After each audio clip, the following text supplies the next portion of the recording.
جس میں پروردگار عالم ارشاد فرما رہا ہے بقیت اللہ خیر لکم ان کنتم مؤمنین، اللہ کا بقیہ تمہارے لیے بہتر ہے اگر تم مومن ہو۔ وجود امام بقیت اللہ یعنی کہ ہمارے زمانے کے امام کا لقب ہے بقیت اللہ، اور قرآن صاف الفاظ میں کہہ رہا ہے کہ اللہ کا بقیہ تمہارے لیے بہتر ہے اگر تم مومن ہو۔ وجود امام زمانہ ہمارے لیے خیر ہے، وجود امام زمانہ ہمارے لیے خیر و برکت ہے، لیکن شرط یہ ہے کہ انسان کو مومن ہونا چاہیے۔ مومن صرف یہی نہیں کہ انسان نماز پڑھ لے، انسان روزہ رکھ لے، انسان عزاداری کر لے، نہیں، بلکہ مومن وہ ہے کہ جو اپنی روح کو کمال کی منزلوں تک پہنچائے۔ جس انسان کی روح میں ترقی نہ ہو وہ انسان پھر مومن نہیں ہے، بلکہ وہ انسان بھی نہیں ہے، کیونکہ انسان وہی ہے کہ جس کی روح کو ترقی ہو۔ اگر انسان میں ترقی نہیں ہے تو پھر اسے وہ انسان نہیں ہے، کیونکہ پروردگار عالم نے 3 طرح کی مخلوقات پیدا کی ہیں۔ ایک وہ ہے کہ جس کے پاس صرف عقل ہے اور خواہش نہیں ہے، شہوت نہیں ہے، وہ مخلوق ہے فرشتے۔ اور ایک مخلوق وہ ہے کہ جس کے پاس عقل نہیں، خواہش ہے، شہوت ہے، وہ ہیں جانور، حیوانات ہیں۔ وہ اگر جس کا بھی ان کو بھوک لگے گی تو وہ کھانا کھا لیں گے، پیاس لگے گی پانی پی لیں گے، وہ یہ نہیں دیکھیں گے کہ جائز ہے یا ناجائز ہے، حلال ہے یا حرام ہے، کس کا مال ہے کس کا مال نہیں، یہ سب وہ نہیں دیں گے جو کہ پروردگار عالم نے انہیں عقل نہیں دی ہے۔ ایک وہ مخلوق ہے کہ جس کو پروردگار عالم نے عقل دی ہے لیکن شہوت نہیں ہے، اور ایک وہ مخلوق ہے کہ جس کے پاس عقل نہیں ہے، شہوت ہے، اور انسان کو پروردگار عالم نے دونوں چیز عطا کی ہیں۔ دونوں چیز عطا کر کے بتایا کہ چاہے تم عقل کا استعمال کر کر تم فرشتوں سے بہتر بن جاؤ، اور چاہے تم اپنی خواہشات کو نفس پر غالب ہو کر جانوروں سے بدتر ہو جاؤ۔ اب یہ انسان کے ہاتھ میں ہے، اور اگر انسان ترقی نہیں کر رہا ہے تو اس کی کامیابی نہیں ہے۔ خود مولائے متقیان حضرت علی ابن ابی طالب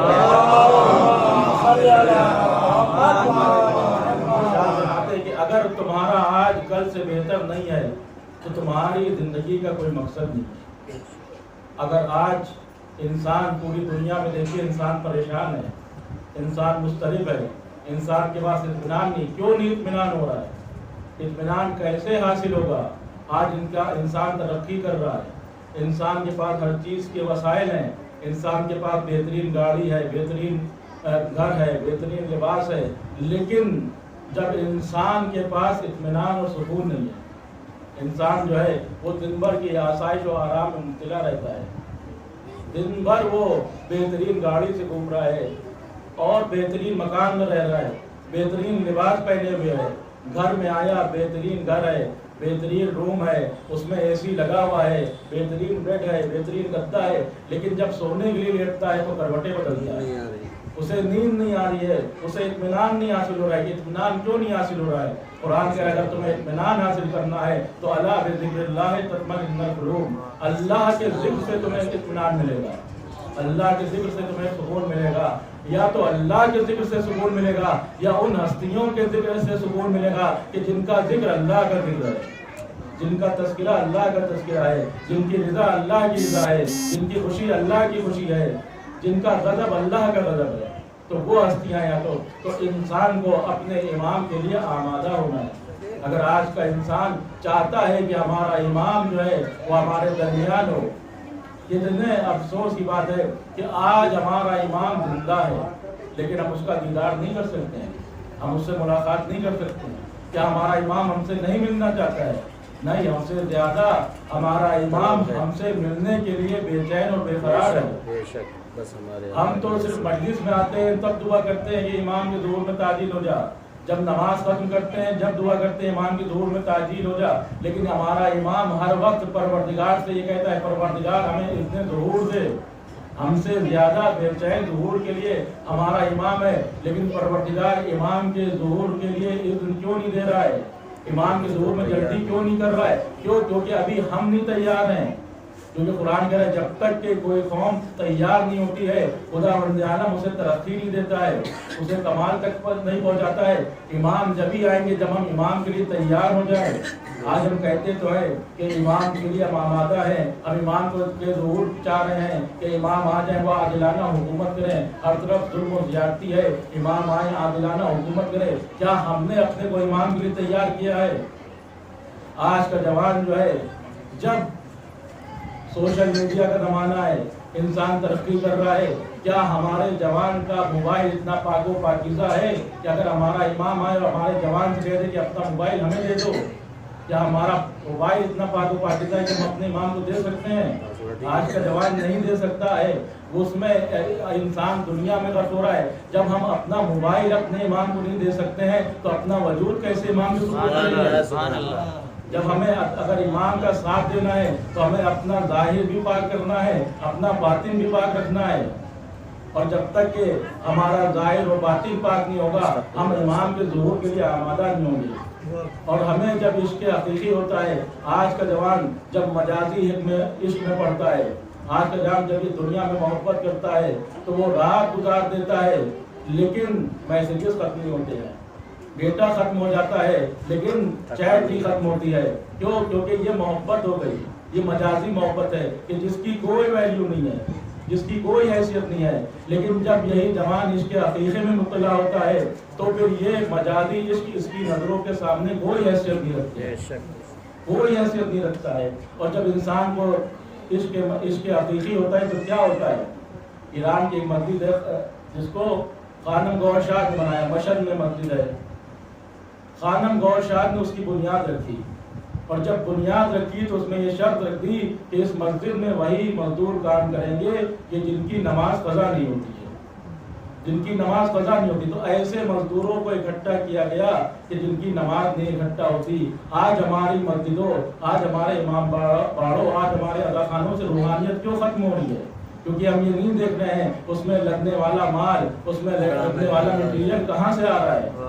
جب تک کہ ہم ادا خانے عبادت گاہوں کو روحانی نہیں کریں گے، اس میں سے اس کو پاک و پاکیزہ مال سے نہیں بنائیں گے، جب تک کہ اس میں روحانیت نہیں آئے گی۔ تو اب انہوں نے یہ شرط رکھ دی کہ اس مسجد میں وہی لوگ کام کریں گے، وہی مزدور کام کریں گے جن کی نماز صبح قضا نہیں ہوتی ہے، جن کی نماز قضا نہیں ہوتی ہے۔ تو ایسے مزدوروں کو اکٹھا کیا گیا کہ جن کی نماز قضا نہیں ہوتی، اور روزانہ مسجد کا کام ہو رہا ہے، اور خانم گوشات جاتی ہیں اور وہاں روزانہ جیسے ہم آتے ہیں جب کام ختم ہوتا ہے تو مزدوروں کا حساب کتاب کرتی ہیں۔ خانم گوشات بادشاہ کی بیوی ہیں، بادشاہ کی زوجہ ہیں، روزانہ اپنے مزدوروں کا حساب و کتاب کرنے کے لیے جاتی ہیں۔ ایک دن جب وہ حساب و کتاب کر رہی تھی تو ایک اور وہ باحجاب تھی، باحجاب ہو کر آتی تھی اور باقاعدہ انتظامات کی بادشاہ کی زوجہ تھی۔ ایک دن جب وہ آئیں اور حساب کتاب کر رہی تھی تو ان کے چہرے سے نقاب ہٹ گئی، اور ایک مزدور کو ان سے محبت ہو گئی، ان سے عشق ہو گیا۔ اب اس مزدور نے کام پر آنا بند کر دیا، کام پر آنا بند کر دیا۔ ایک دن ہو گیا، 2 دن ہوا، اور وہ مزدور جو تھا وہ تمام مزدوروں کا ہیڈ تھا، وہ سپروائزر ہی کر رہا تھا۔ اب وہ جب آنا بند ہوا تو کام میں خلل پڑا۔ اب خانم گوشات نے کہا دیکھو وہ شخص کیوں نہیں آ رہا ہے، اس کی وجہ سے کام دھیرا ہو رہا ہے۔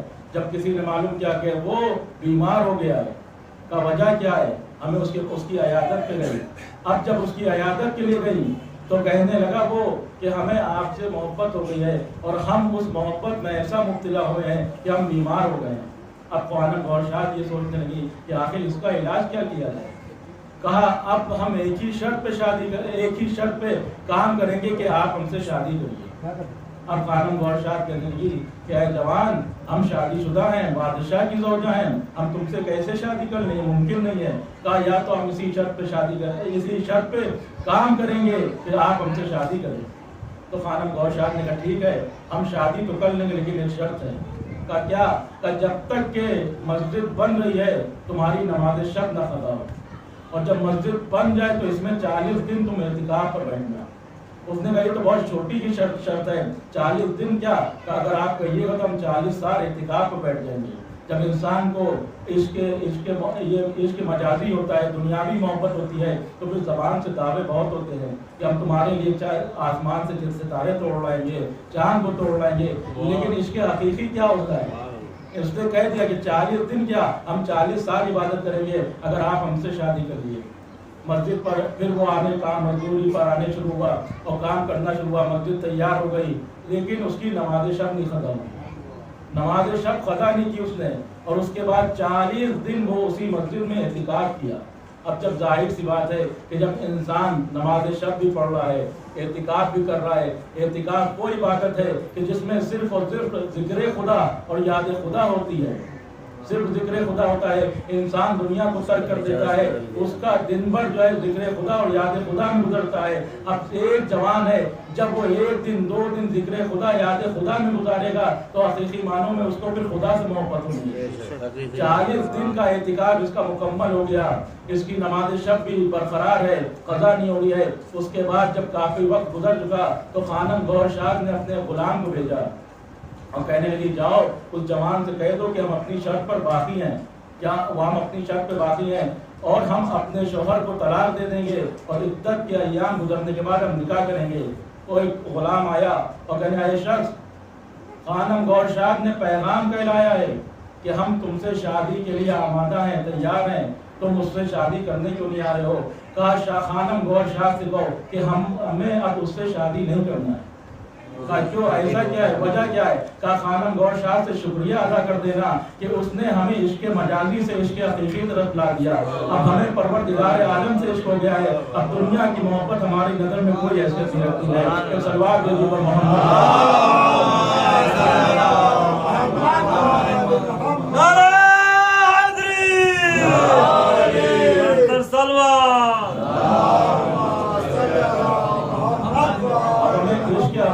گیا ہے، یعنی جب پروردگار عالم سے انسان کو عشق ہوگا تو ان ہستیوں سے عشق ہوگا کہ جو پروردگار عالم نے اپنی مخصوص کردہ شخصیتیں بھیجی ہیں، اور جب ان سے عشق ہوگا تو ان کی اس انسان کی زندگی اسی طرح سے گزرے گی جیسے یہ چاہتے ہیں۔ پھر ہاتھ تو ہمارے ہوں گے لیکن کام وہ کریں گے جو اہل بیت چاہتے ہیں، جو خدا چاہتا ہے۔ پیر تو ہمارے ہوں گے لیکن جو اس طرف جائیں گے کہ جس طرف اہل بیت چاہتے ہیں، جس طرف خدا چاہتا ہے۔ یہ آنکھیں تو ہماری ہوں گی لیکن دیکھیں گی وہی چیزیں کہ جو اہل بیت کی رضا ہوگی، جو خدا کی رضا ہوگی۔ یہ زبان تو ہماری ہوگی لیکن یہ وہی کلام جاری کرے گی کہ جو اہل بیت کا ذکر ہوگا، جو خدا کا ذکر ہوگا، جو عبادت خدا ہوگی۔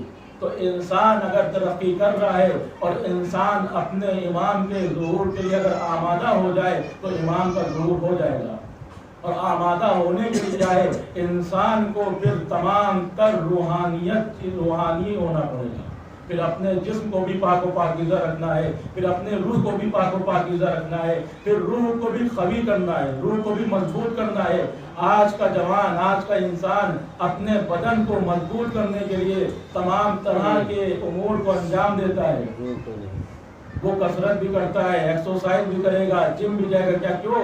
کہا ہماری عمر تو ہو جائے لیکن ہمارے جسم پر جوانی نمودار ہے، یعنی ہم اپنے جسم کو مضبوط رکھنے کے لیے تمام تر کوششیں کرتے ہیں۔ آج کا جوان جم بھی جائے گا، انرجی ڈرنک بھی پیے گا، پوسٹم بھی کھائے گا۔ کیوں؟ کیونکہ ہمارا جسم جو ہے وہ قوی رہے، ہمارا جسم مضبوط رہے۔ کون سا جسم جو ایک دن ختم ہو جائے گا، جو ایک دن مٹی میں مل جائے گا؟ اس جسم کو انسان بچانے کے لیے، اس جسم کو انسان مضبوط رکھنے کے لیے اتنی کوششیں کرتا ہے کہ صبح جلدی بھی اٹھا جا رہا ہے۔ کیوں؟ کہ ہمیں جم جانا ہوتا ہے۔ انسان انرجی ڈرنک بھی پی رہا ہے، یہ کیوں؟ کہا نہیں، ہمارے اس کے اندر طاقت آئے گی، ہمارا جسم مضبوط ہوگا۔ آج انسان اپنے اس جسم کے خاطر اتنی محنت کرتا ہے کہ جسے فنا ہو جانا ہے، لیکن اس روح کے لیے انسان غافل ہے کہ جو روح ہمیشہ رہنے والی ہے۔ انسان اپنے جسم کے لیے تو صبح اٹھ جائے گا لیکن اپنی روح کے لیے صبح نہیں اٹھے گا۔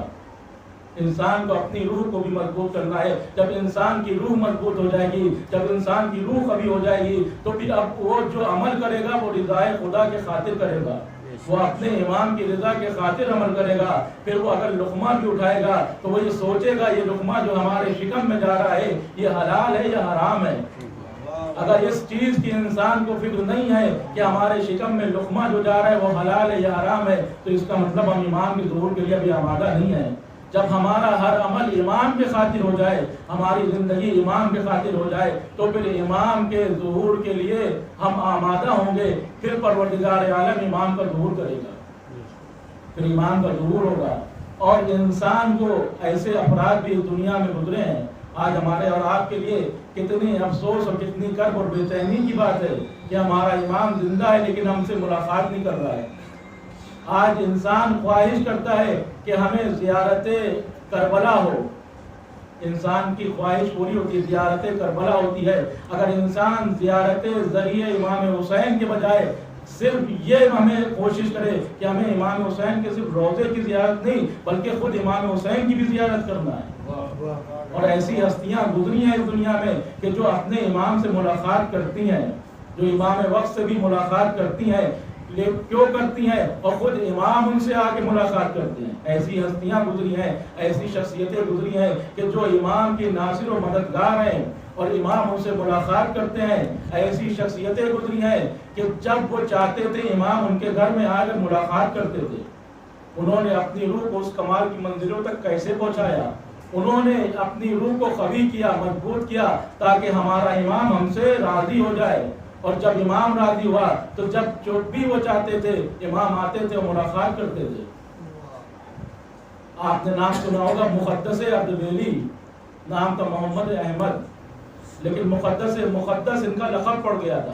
اتنے پاک و پاکیزہ، اتنے متقی تھے کہ آپ کا لقب مقدس پڑ گیا تھا۔ مقدس اردبیلی ایک جگہ ہے، وہاں کے یہ رہنے والے تھے، لہٰذا مقدس اردبیلی ان کا لقب پڑ گیا۔ اتنے پاک و پاکیزہ، اتنے مقدس کہ نجف امام علی کے روضے کا مجاور کہتا ہے کہ ایک دن رات کی تاریکی تھی، آدھی رات گزر چکی تھی اور ان قریب تھا کہ صبح نمودار ہو، صبح کی اذان کا وقت قریب تھا۔ میں نے دیکھا کہ ایک شخص جو ہے وہ حرم امام علی میں داخل ہوا۔ میں نے سوچا، میں اپنے گھر کے چھت پہ تھا، میں نے سوچا اس شخص سے کہہ دوں کہ نماز صبح کے وقت آ جائے تاکہ تجھے ذریعے امام علی کی بھی زیارت ہو جائے، ابھی روزہ بند ہے۔ کہنا جتنی دیر میں نیچے اترا میں نے دیکھا کہ وہ شخص روزے کے قریب پہنچا، اور جیسے ہی وہ روزے کے قریب پہنچا وہاں روزے کا دروازہ اپنے آپ کھلا اور وہ شخص اندر داخل ہو گیا۔ کہنا میں حیرت زدہ ہو گیا کہ آخر کون شخصیت ہے کہ جس کے آنے سے دروازوں پہ پڑے ہوئے قفل کھلے جا رہے ہیں، تالے کھل گئے، دروازہ اپنے آپ کھلا۔ صرف یہی نہیں، کہنے وہ شخص اندر داخل ہوا اور امام علی کے ذریعے کے قریب پہنچا اور کہنے لگا السلام علیکم یا امیر المومنین۔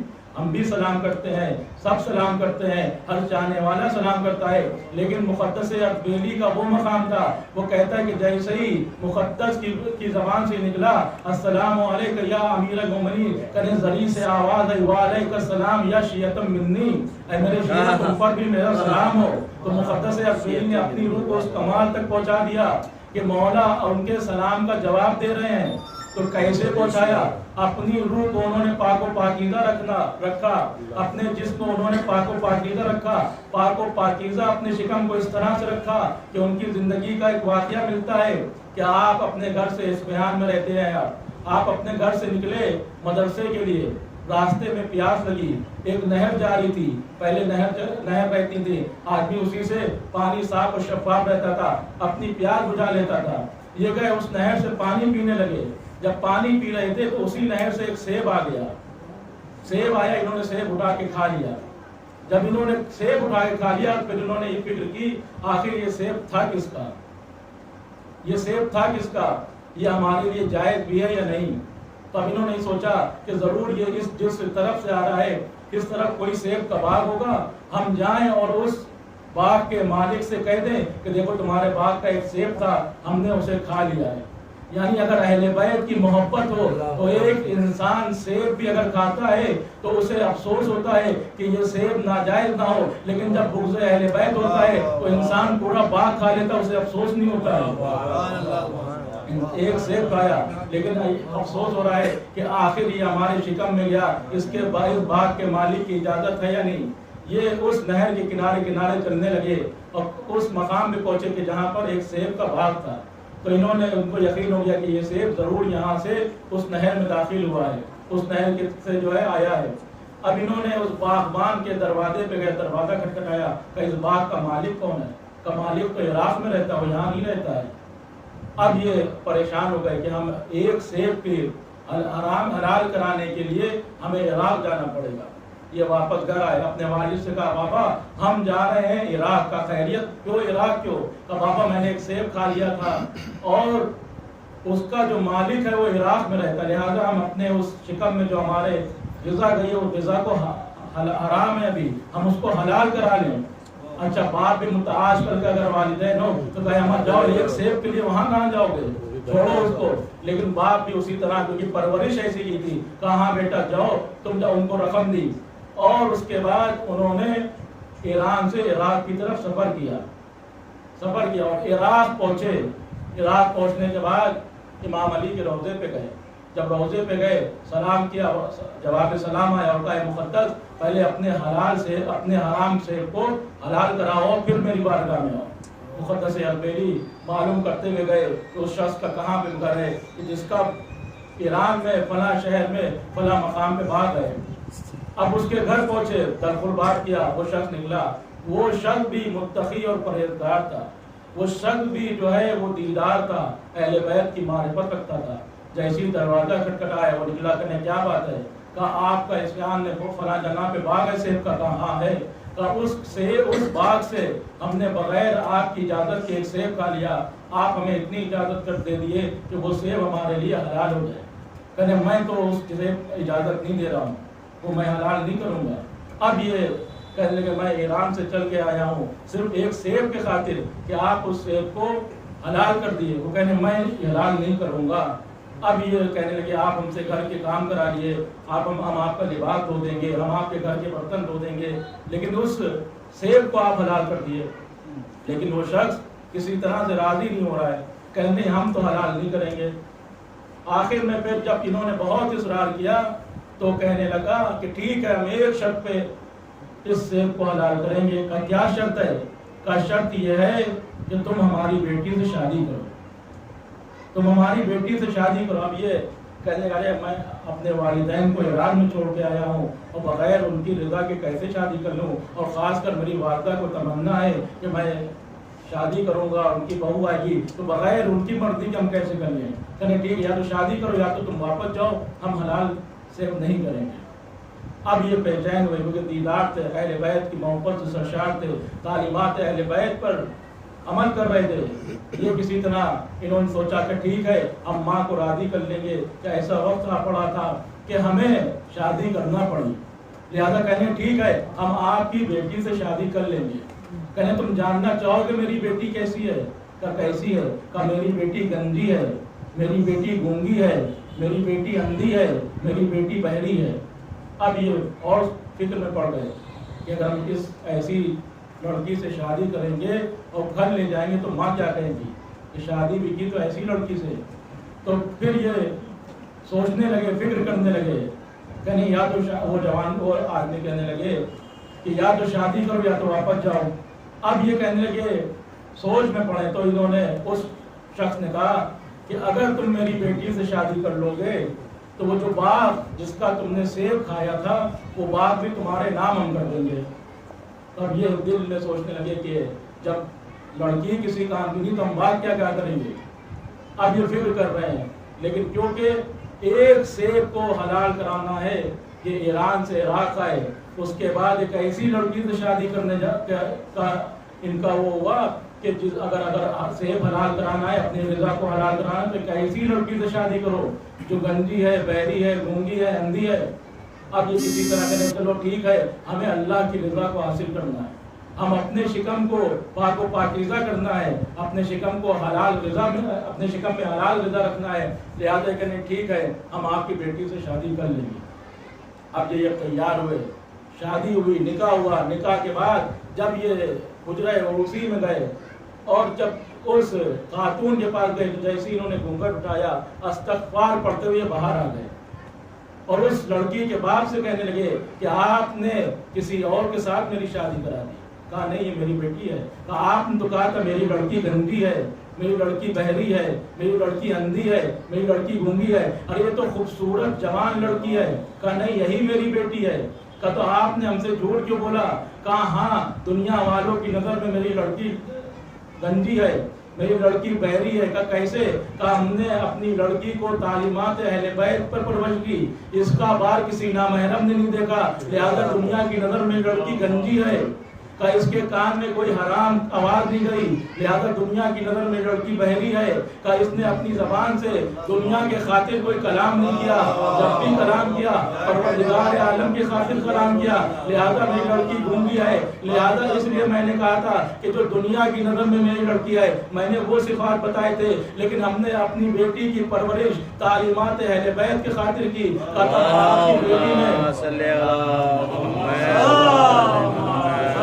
آپ کی بیٹی میں اتنا کمال ہے، آپ کی بیٹی اتنی باشرف ہے، آپ کی بیٹی تعلیمات اہل بیت پہ پرورش پائی ہے، تو آپ نے مجھ سے شادی کیوں کر دی؟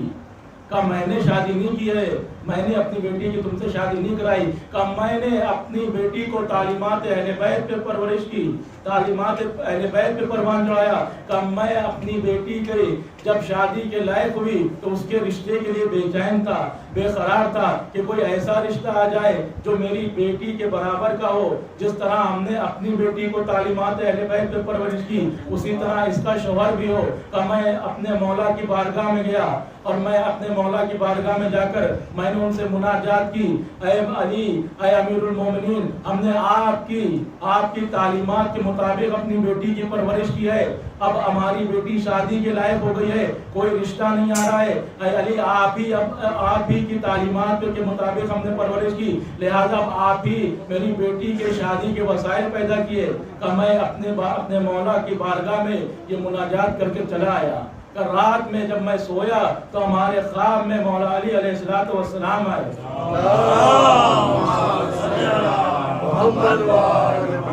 اور کہنے لگے کہ اے شخص دیکھو کل تمہارے گھر پر ایک جوان آئے گا جو تم سے اپنے سیب کو حلال کرائے گا۔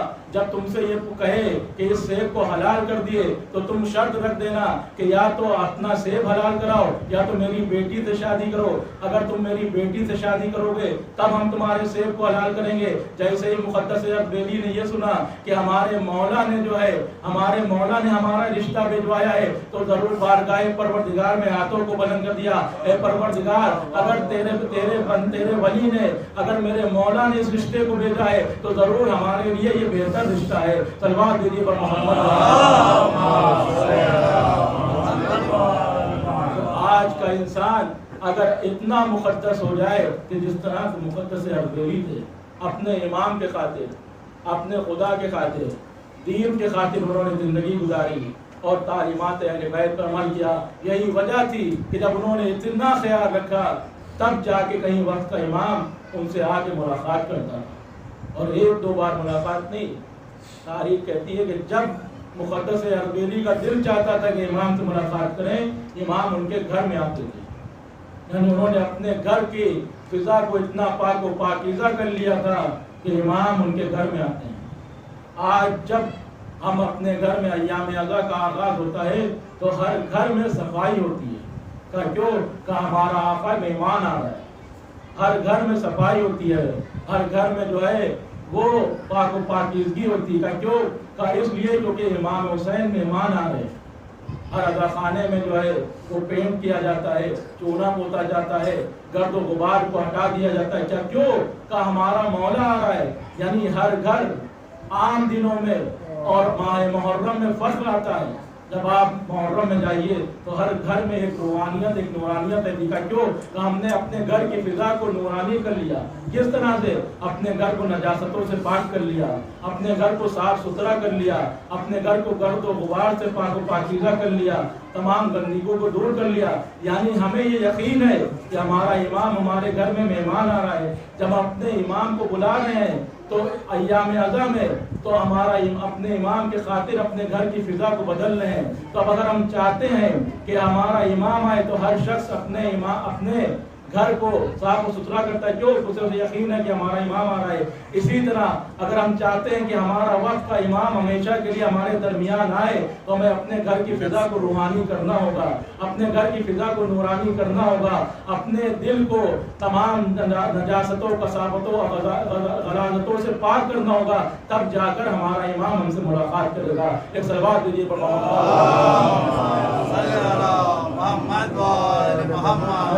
انسان اگر امام کی طرف رجوع کرے، آج انسان پریشان ہوتا ہے، کبھی کسی رمال کے پاس چلا جا رہا ہے، کبھی کسی مولانا کے پاس چلا جا رہا ہے، مولانا صاحب بہت پریشانی ہو گئی ہے، ہمیں ایک تعویذ لکھ دیے، رمال کے پاس گیا، ہمیں ہمارے گھر میں مشکلات ہیں، ہمیں کوئی طریقہ بتا دیے، کوئی تعویذ لکھ دیے، کوئی دعا بتا دیے، لیکن یہ انسان کو یہ نہیں پتا کہ اس کا امام زندہ ہے، وہ جائے اس سے ملاقات کرے، اس سے بات کرے۔ اور خود امام کہتے ہیں اگر تم پہ کوئی مصیبت آتی ہے، تم پہ کوئی پریشانی آتی ہے، تم سے کوئی گناہ ہو جاتا ہے اور تم شرمندہ ہو تو تم دنیا والوں کی بارگاہ میں نہ جانا، بلکہ ہماری بارگاہ میں آنا، اپنی پریشانی ہم سے بتانا، اپنی مصیبتیں ہم سے بتانا۔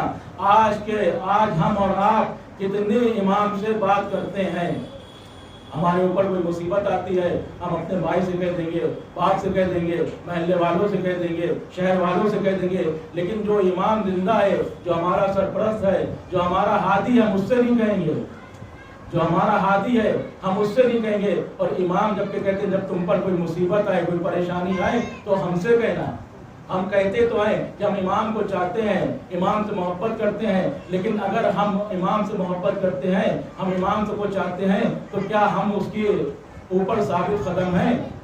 ایک جوان اگر اس بستی سے دوسرے ملک چلا جائے، سال 2 سال کے لیے کسی دوسرے ملک جا کے رہنے لگے، اپنے کام کے سلسلے میں، اپنی جاب کے سلسلے میں کسی دوسرے ملک جائے اور وہاں جا کر رہنا شروع کرے، اور وہاں جانے کے بعد اپنے والدین کو نہ میسج کرے نہ کال کرے، اور سال 2 سال رہنے کے بعد اگر وہ والدین کے پاس آئے اور کہے کہ اے اماں، اے بابا، ہم آپ کو بہت چاہتے ہیں، ہم آپ سے بہت محبت کرتے ہیں، تو یہ ماں باپ یہی کہیں گے تم زبانی محبت کر رہے ہو، تم جھوٹی محبت کر رہے ہو۔ کیسے؟ نہیں، ہم آپ کو بہت چاہتے ہیں۔ اگر تم کو محبت ہوتی تو تم جب باہر گئے تھے تو ہم سے رابطہ توڑتے نا، ہم سے رابطہ برقرار رکھتے۔ تم 2 سال ملک کے باہر رہے، نہ ہم کو کوئی کال کی، نہ ہم کو میسج کیا۔ یعنی محبت کا تقاضا یہ ہے کہ انسان رابطہ برقرار رکھے۔ ہم اپنی زبان سے کہتے ہیں کہ ہم اپنے امام کو چاہتے ہیں، اگر ہم امام کو چاہتے ہیں تو ہم اپنے امام سے کتنا رابطہ کرتے ہیں، ہم اپنے امام سے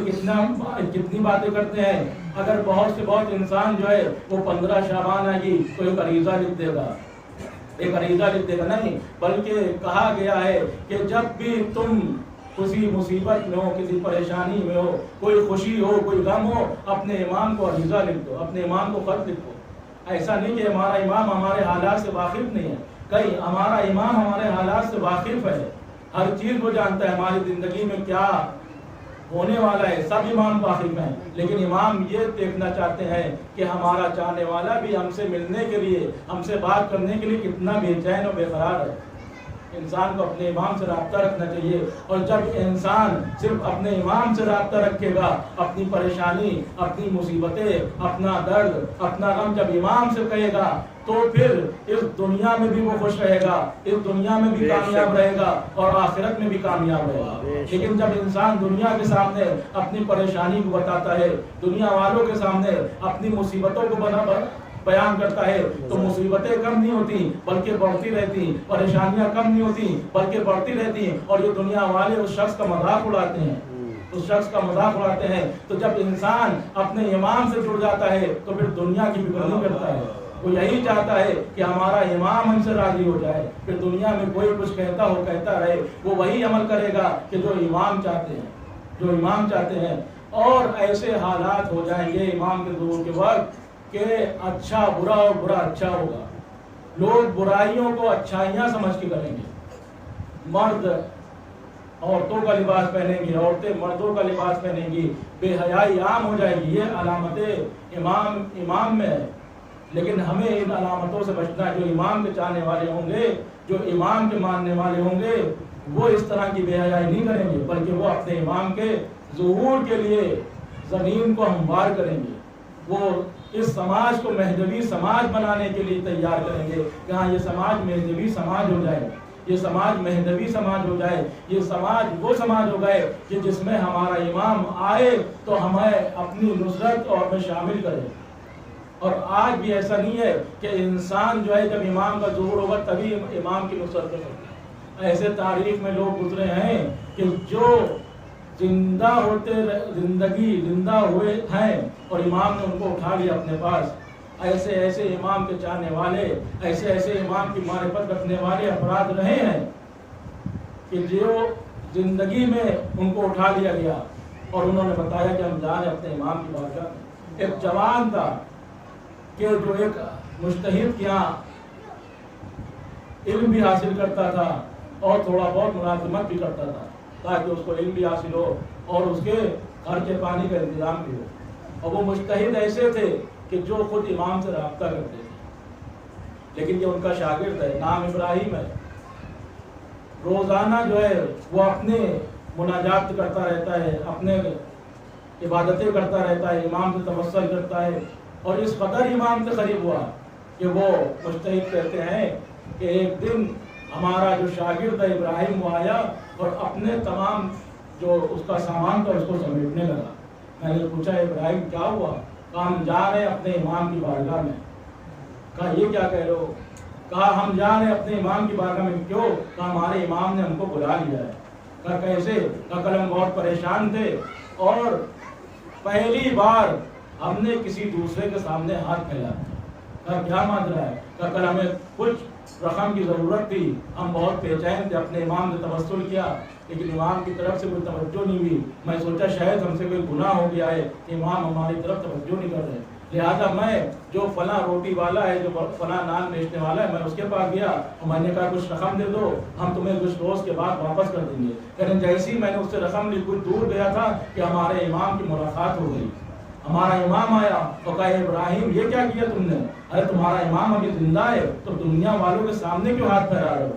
اس نے اپنے کردار کو، اپنی روح کو اس کمال کی منزلوں تک پہنچایا کہ اگر دنیا کے سامنے ہاتھ بھی پھیلایا تو امام نے کہا اے ابراہیم جاؤ اس رقم کو واپس کراؤ، ہم تم میرے ساتھ رہو، تمہیں اگر اس دنیا میں پریشانی ہے، اس دنیا میں تمہیں مشکلات ہے تو اور تم میرے ساتھ رہنے لگو۔ اور وہ جاتا ہے اس رقم کو پھینک دیتا ہے اور کہتا ہے ہمیں اپنے، اور ہم آپ کے ساتھ، اس کے بعد کہتا ہے ابراہیم جاؤ جو تمہارا سامان ہے اپنے استاد کو بتا دو کہ ہم جا رہے ہیں اور اپنے امام کی بارگاہ میں۔ وہ مجتہد تھے، اب کہنے لگے، جب ان کے ایک دوست آتے ہیں انہوں نے اس واقعے کو لکھا ہے کہ جب وہ ملنے گئے تو کہا ابراہیم چلا گیا؟ کہ کہاں گیا؟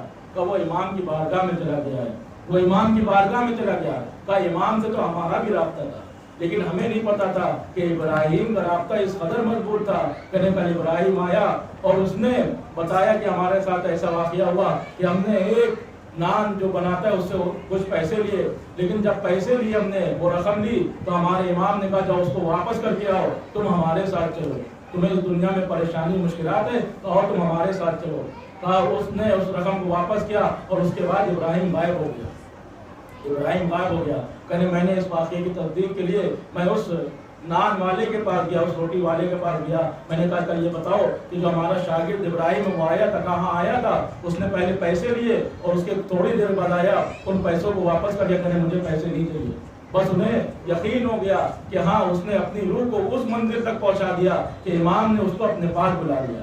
یعنی دنیا میں بھی ایسے افراد ہیں کہ جو اگر اپنی روح کو اس کمال کی منزلوں تک پہنچے تو اب ضروری نہیں کہ وہ ظہور کا انتظار کریں بلکہ امام اپنے ساتھ شمار کر لیتے ہیں۔ اور روایات میں کہ جو امام اکثر جو یہ ہے کہ امام کا ظہور ہوگا تو ہر شخص کہے گا ہم نے آپ کو فلاں مقام پہ دیکھا، آپ نے ہماری اس وقت مدد کی تھی، آپ اس وقت ہمارے کام آئے تھے۔ تو ضروری نہیں کہ ہر وقت امام ہی آئے بلکہ کبھی کبھار امام اپنے ان غلاموں کو بھی بھیج دیتے مدد کے لیے جن کو وہ اپنے پاس رکھتے ہیں، وہ مجتہدین کہ جنہوں نے اس دنیا کو میں زندگی گزاری تو امام کی خاطر، وہ جب انتقال کرتے ہیں تو ان کی روح امام کی خدمت میں رہتی ہے، وہ امام کے خادم ہوتے ہیں۔ اگر انسان کمال کی منزلوں تک پہنچے تو امام اسے خود بلائے گا، امام بلائیں گے، امام خود خواہش کریں گے کہ ایسے افراد ہمارے ناصر و مددگار ہو۔ لیکن شرط یہ ہے کہ ہم اپنے کردار کو، ہم اپنی روح کو کمال کی ان منزلوں تک پہنچا دیں کہ ہمارا امام ہم سے راضی ہو جائے اور وہ بھی یہ خواہش کرے کہ یہ ہمارا چاہنے والا ہے۔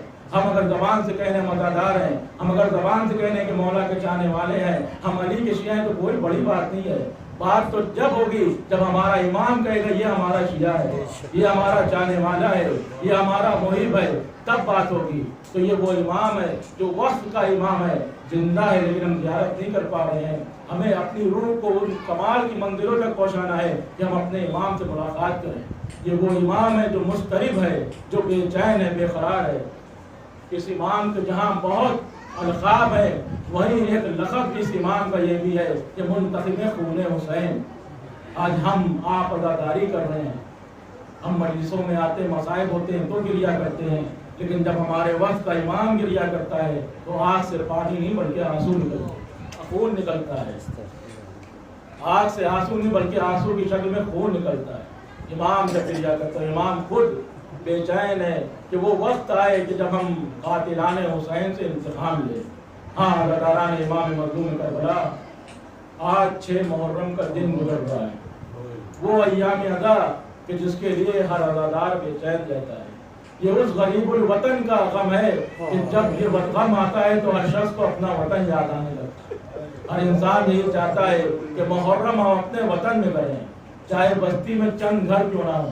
ایسی بستیاں کہ جہاں پہ صرف 2 گھر شیعوں کے ہیں، 2 گھر عزاداروں کے ہیں، لیکن وہ بھی یہی کہتے ہیں کہ ماہ عزا تو ہمارے وطن میں بہت اچھا ہوتا ہے، بہت اچھا ہوتا ہے۔ کیوں؟ ہر انسان کو یہ غریب الوطن کا غم اپنے وطن میں اچھا لگتا ہے۔ ہر انسان کی خواہش ہوتی ہے کہ ہم ماہ محرم میں اپنے وطن پہنچ جائیں۔ ہاں کیوں؟ تو یہ اس کا غم ہے کہ جو غریب الوطنی کے عالم میں مارا گیا، جو غریب الوطنی کے عالم میں مارا گیا۔ ہاں عزاداروں، آج 6 محرم ہو گئی، وہ دن اب ہم سے رخصت ہو رہے ہیں جس کے لیے ہم بے چین اور بے قرار رہتے تھے، جس کے لیے ہم بے چین رہتے ہیں، بے قرار رہتے ہیں۔ وہ ایام ادا ہماری زندگی میں آیا اور گزر جا رہا ہے۔ عزیزو، یہ وہ دن ہے کہ جب علماء نے تاریخوں کو طے کر دیا کہ اس دن اس شہید کا ذکر ہوگا، اس دن اس شہید کا ذکر ہوگا۔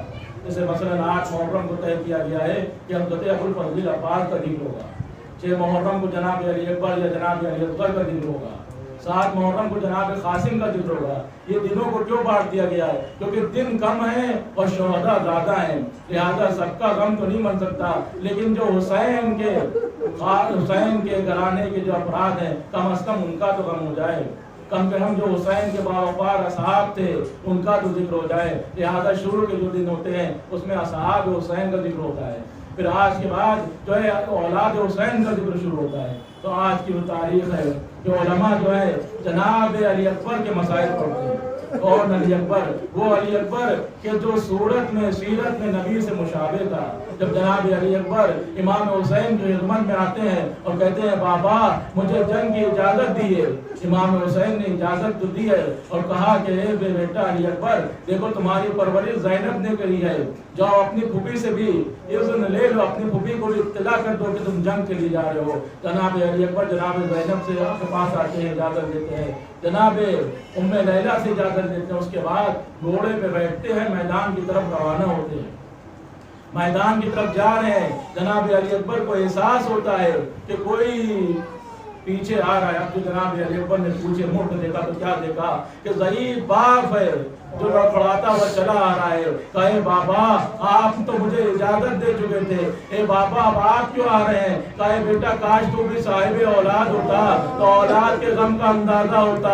ہاں جناب علی اکبر میدان میں جا رہے ہیں، امام حسین نے ہاتھوں کو بلند کیا، اے پروردگار گواہ رہنا میں اسے بھیج رہا ہوں تیری بارگاہ میں جو صورت میں، سیرت میں، رفتار میں، گفتار میں تیرے نبی سے مشابہ ہے۔ اے پروردگار جب بھی تیرے نبی کی زیارت کا مشتاق ہوتا تھا، جب بھی تیرے نبی کو دیکھنا چاہتا تھا، میں علی اکبر کے چہرے کی زیارت کر لیتا تھا۔ اے پروردگار یہ علی اکبر تیری بارگاہ میں جا رہے ہیں۔ جناب علی اکبر میدان میں آتے ہیں، جنگ کرتے ہیں، ارے بہت سے دشمنوں کو واصل جہنم کرتے ہیں۔ ایک وقت وہ بھی آتا ہے کہ جناب ام لیلہ مسلح کو بچھاتی ہیں، اے یعقوب کو یوسف سے ملانے والے، کربلا کے یوسف کو مجھ سے ملا دے۔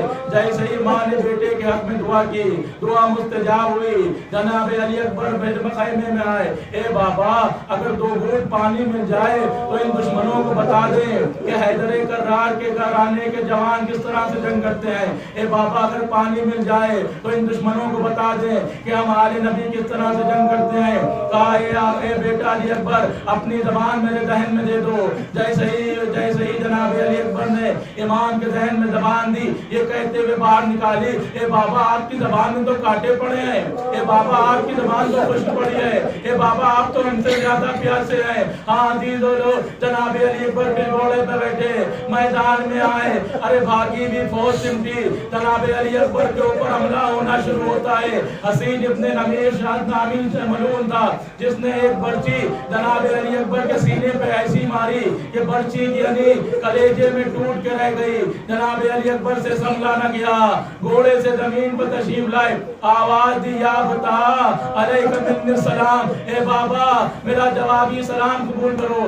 آدھی تو جو بھی شہید گھوڑے سے گرا اس نے امام حسین کو سلام کیا، السلام علیکہ یا شہید یا آقا، السلام علیکہ یا آقا کہا، اے آقا میری نصرت کرو، اے آقا میرا سلام قبول کرو۔ لیکن جب علی اکبر گھوڑے سے گرے تو آپ نے کہا یا بتا علیکم منی السلام، اے بابا میرا جوابی سلام قبول کرو۔ میں کہوں گا یہ جناب علی اکبر نے جوابی سلام کیوں کہا؟ ارے جناب علی اکبر کو امام حسین کی پیاس کا اندازہ تھا، جناب علی اکبر اتنا بھی نہیں چاہتے تھے کہ میرے آقا میرے بابا اس صرف جواب سلام بھی دے، کیونکہ جناب علی اکبر جناب امام حسین کی پیاس اس طرح سے تھی۔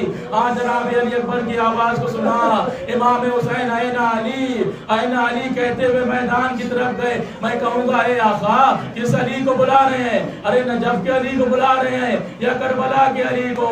جناب علی اکبر کے قریب امام حسین پہنچے، اے بیٹا مجھے کچھ سجائی نہیں دیتا، اے بیٹا مجھے کچھ سجائی نہیں دیتا، اے بیٹا کیا تکلیف ہے؟ کہا بابا سینے میں کوئی چیز چبھ رہی ہے۔ اب جو امام حسین نے ہاتھوں سے ٹٹولا، کہا اے بیٹا زخم گہرا ہے، ارے برچی کی یعنی زخم ہے، کہا اے بیٹا اپنے کو سنبھالنا، میں برچی کی یعنی کو نکال رہا ہوں۔ ارے 2 انگلیوں سے برچی کی یعنی کو پکڑا، ارے یہ کہتے ہوئے نکالا ہوگا، اے بابا علی ارے در خیبر اکھاڑنا آسان تھا 2 انگلیوں سے، اے بابا جوان بیٹا ہے سینے میں برچی کی یعنی ہے۔ اب جو برچی کی یعنی نکلی تو علی اکبر کا کلیجہ بھی باہر آ گیا، خون کا فوارہ جاری ہوا، جناب علی اکبر کی روح گلشن جنت کو پرواز کر گئی۔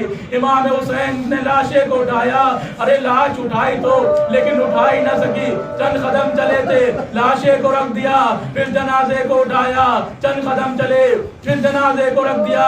ایک بار آواز دی، اے بنی ہاشم کے بچوں آؤ ذرا اس جوان کی لاش خیمے میں پہنچاؤ۔ ارے خیمے کا پردہ اٹھا، چھوٹے چھوٹے بچے نکلے، جناب علی اکبر کی لاش کو سہارا دیا، ارے خیمے میں لاش آئی، تمام بیویوں نے القا کر لیا، والیا والیا کے نعرے بلند ہوئے، ہائے علی اکبر، انا للہ و انا الیہ راجعون، الہی بحق زہرا وبیہا وبارکہ وسلمہ وسلم پروردگار اس عبادت کو قبول فرمائے، پروردگار جہاں جہاں مومنین ان کی جان مال عزت و آبرو کی حفاظت فرمائے، پروردگار جو مخلوق انتقال ہوا ہے بیماروں کو شفا کاملہ عنایت فرمائے، پروردگار دشمنان یا غداری کو نیز کو نابود کر دے، پروردگار جہاں جہاں سے غداری ہو رہی ہے ان بازاروں کو سلامت رکھو، ان کے حسبوں کو سلامت رکھو، پروردگار دنیا ظلم و جور سے بچ کے اپنا آپ سے حجت تمام ناس کو ضرور نصیب فرما، ربنا تقبل منا انک انت